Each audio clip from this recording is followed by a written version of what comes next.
Kinnock for Her Majesty's opposition.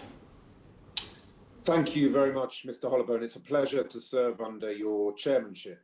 As the Shadow Minister who's been lobbying the government on this issue, I'm very grateful to the Member of Parliament for West Dunbartonshire for securing this vitally important debate about his constituent, Mr. Jagtar Singh Johal.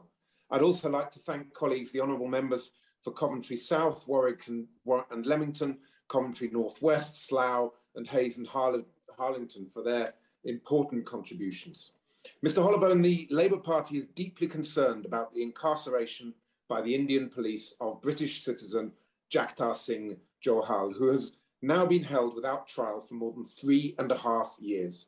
Whilst the Labour Party does not involve itself with the internal matters of other countries, we will always stand up for human rights, democracy and international law everywhere, and we will always stand up for British citizens wherever we feel their rights and freedoms are being violated.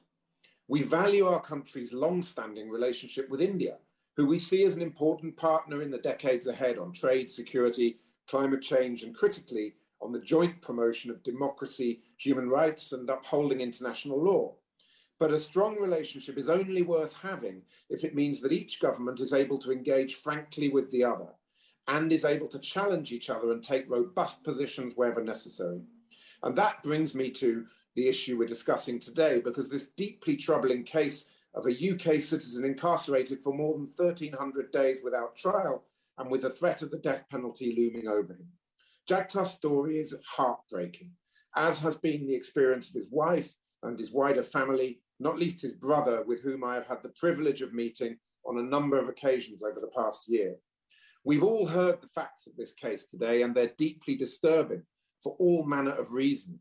But it's also worth noting that the United Nations shares our concern. On the 29th of January 2018, the UN Working Group on Arbitrary Detention, the Special Rapporteur on Freedom of Religion and Belief, and the Special Rapporteur on Torture sent an urgent representation to the Indian government. It expressed concerns over the lack of detail on the factual and legal basis for Mr. Johal's arrest and detention, and questioned the measures that are being taken by the Indian authorities to safeguard him from torture. And then, on 9th of November 2019, the United Nations Working Group and Special Rapporteurs sent an urgent representation to the Indian government, insisting there had been over 2 years of delay through an unfair legal process, and the Indian government must provide the right to due process, a fair trial and independent medical examination. And yet there has still been no movement towards either a fair trial or to Jagtar's relief. Given the facts of this case and those UN interventions, I find it quite astonishing that the Foreign Secretary has refused to meet with the family, and that the government minister responsible in the other place has refused on 2 occasions to answer my questions on whether this amounts to arbitrary detention. First in a letter I sent to him in last autumn, and then a letter in January of this year, which took the government 3 months to reply to. So I asked the minister today, does the government recognise Jagtar's incarceration as a clear case of arbitrary detention?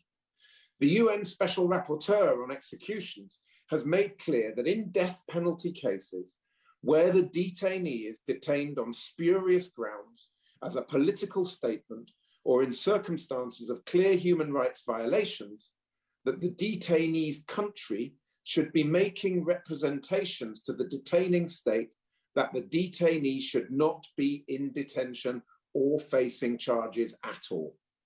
Is the UK government acting on this guidance? Does the UK government intend to implement its own policy? Mr. Hollowburn, 3.5 years is more than enough time to gather evidence and bring a case to trial. Jagtar's continued incarceration is a clear and obvious breach of international human rights law. He is clearly a victim of arbitrary detention, and as such, he should be released immediately. The UK government must also remind the Indian authorities that international human rights law prohibits the reliance on evidence that has been gathered under torture. Mr. Hollowburn, Jagtar and his family have been through far too much already.